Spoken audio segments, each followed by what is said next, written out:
Hola a todos, sean bienvenidos nuevamente en este espacio de MedTips. El tema que nos une hoy es la fisiopatología del infarto agudo de miocardio. Y lo primero que tenemos que referir como tal es que antes de hablar de infarto agudo de miocardio hablamos de una forma de presentación que es la cardiopatía isquémica. Como dijimos en el video anterior, el infarto agudo de miocardio se trata de un fenómeno isquémico. Con fenómeno isquémico, reiteramos, se trata de cuando a un tejido u órgano no llega sangre, por tanto no llega oxigenación al mismo y este no puede cumplir sus funciones básicas para la supervivencia. Entonces, la cardiopatía isquémica como tal tiene dos formas de presentación. La primera es la angina estable y la segunda es el síndrome coronario agudo. Lo que tenemos que saber de esto es que la angina estable tiene un carácter crónico y, como su nombre lo indica, el síndrome coronario es agudo. Con crónico, lo importante que tenemos que entender es que se trata de un dolor regular. Otro punto es que es un dolor que, además de ser regular, cede con el reposo. Y otro punto que tenemos que entender es que generalmente no está asociado a una trombosis. Con trombosis nos referimos a coágulos de sangre que estén obstruyendo las arterias coronarias. Otra cosa que también puede presentar es que la misma puede tener cierta estenosis luminal. Con estenosis nos referimos a una estrechez en lo que sería la luz arterial. Y otra cosa a nivel farmacológico cede con nitroglicerina.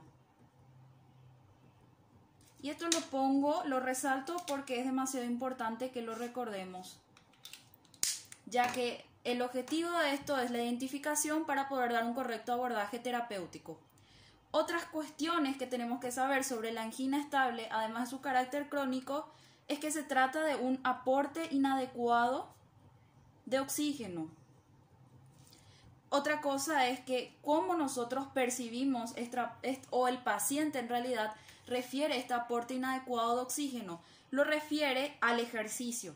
Como el ejercicio demanda mayor oxígeno para que pueda llegar mejor distribución sanguínea a los músculos, el paciente reconoce este dolor en el pecho como tal, que es la angina, acompañado de disnea, que sería una dificultad respiratoria, cuando realiza ejercicio físico, porque el ejercicio físico demanda más oxígeno y al demandar más oxígeno el miocardio, o sea, el corazón no puede retribuir esa demanda de oxígeno, por tanto se desata la angina.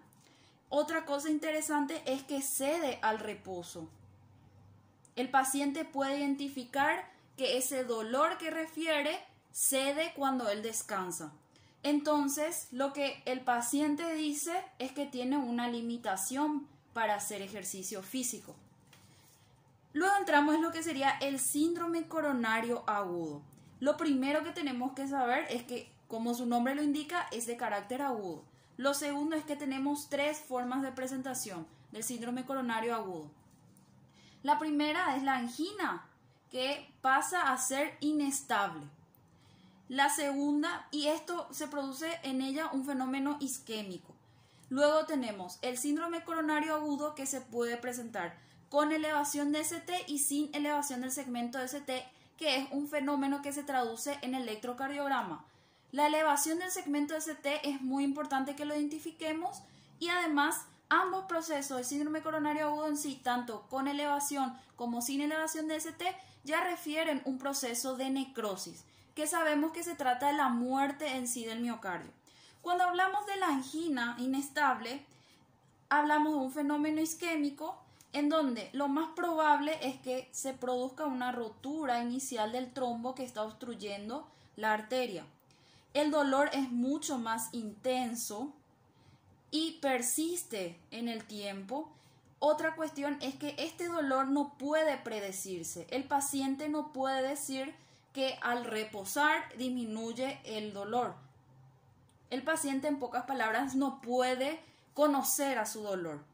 Otra cosa es que como es una isquemia en sí, todavía no se desata un fenómeno en sí de necrosis, no responde a la nitroglicerina. Entonces, esto nos ayuda a hacer la diferencia entre una angina estable y una angina inestable. No responde a la nitroglicerina como la primera. Ciertamente se trata de un fenómeno isquémico, pero en la misma no se produjo todavía una muerte en sí de las células que constituyen el miocardio. Entonces, al no producirse esa muerte celular, ese fenómeno en sí de la necrosis, el proceso isquémico se trata de una privación de oxígeno, una privación de riego sanguíneo y por tanto también las acciones que podemos tomar a tiempo pueden evitar la comorbilidad y la muerte. Cuando hablamos del síndrome coronario agudo, tanto con elevación del ST como sin elevación del ST, sí ya hablamos de un fenómeno en donde se produce la necrosis. Cuando hablamos de lo que sería sin elevación de ST, lo más probable es que hablemos de una obstrucción incompleta en un vaso sanguíneo en donde se produce un daño en el subendocardio. No quiere decir que el daño sea menor, pero lo que sí es un daño del miocardio parcial, en donde sí se produce elevación de las enzimas miocárdicas, sí hay un fenómeno en sí de la necrosis, pero como tal el contexto o lo que abarca esa necrosis no es igual que lo que presenta un infarto agudo miocardio con elevación ST. Por eso es importante que podamos distinguirnos y esta traducción es solamente electrocardiográfica. Entonces, cuando hablamos de sin elevación de ST, nos referimos a una obstrucción incompleta, a un daño en el subendocardio, a un daño parcial en el miocardio por una erosión de la placa que puede ser un trombo o una luz estrechada, o ambas cosas, o sea, la luz estrechada más el trombo. Y sí produce elevación de las enzimas del miocardio. Cuando hablamos de un síndrome coronario agudo con elevación del ST, sí ya tenemos una necrosis muy marcada. Aquí tenemos necrosis, pero aquí la necrosis está muy marcada. Y además aquí tenemos una obstrucción total, tenemos un daño transmural, o sea que abarca toda una sección del miocardio y también presenta elevación de las enzimas miocárdicas. En la traducción electrocardiográfica, cuando tenemos un síndrome coronario agudo sin elevación del segmento ST, podemos ver un infradesnivel en realidad ST que se traduce como el punto J. Y cuando tenemos un síndrome coronario agudo con elevación de ST, tenemos un supranivel en el segmento ST. Entonces, el segmento ST es lo que primero tenemos que observar cuando tenemos un paciente que está con un posible cuadro de infarto agudo de miocardio. Otra cosa interesante que quería compartir es que la principal causa de cardiopatía isquémica referida es la aterosclerosis. Traté de explicar en un dibujo esquemático que es la aterosclerosis, que es una obstrucción que se produce a nivel de un vaso sanguíneo.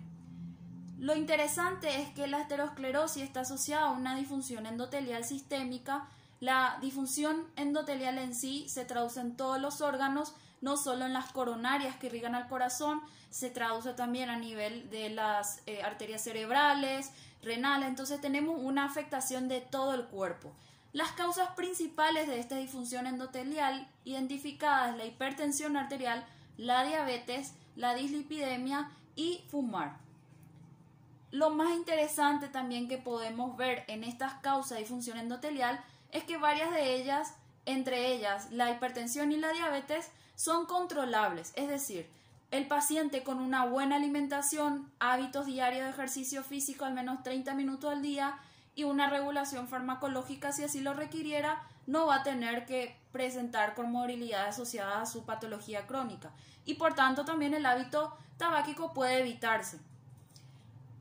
Otra cosa que compartir con todos ustedes que traje es que ¿cómo identificamos en laboratorio? Sabemos que el electrocardiograma presenta alteraciones, pero en laboratorio también.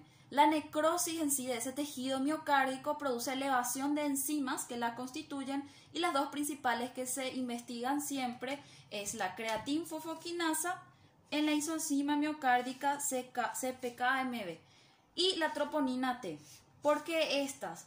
Estas son importantes porque ambas se elevan en las primeras horas de forma precoz, en las 8 horas ya tenemos elevación de estas enzimas. Y lo interesante es que a las 24 horas las mismas ya alcanzan su punto máximo. Entre ellas la troponina T es la que dura más tiempo, dura días, entre 7 a 14 días, ella permanece todavía elevada y puede orientarnos a realizar una curva posible del tiempo en que se produjo ese infarto o miocardio y también la terapéutica que podemos llevar a cabo con el paciente. Un punto a tener en cuenta es que el nivel enzimático que veamos en el laboratorio tiene una relación con el tamaño del miocardio en sí infartado.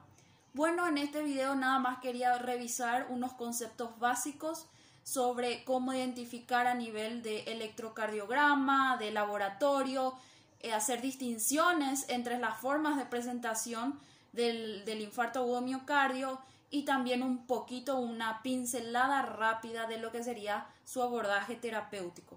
Nada más invitarles nuevamente a compartir el video, a comentarlos con sus conocidos, de manera a ayudarme a que esta información llegue a más personas y estoy muy agradecida por el apoyo que he recibido en los otros videos también. Y muchas gracias a todos nuevamente. Nos encontramos en otra ocasión.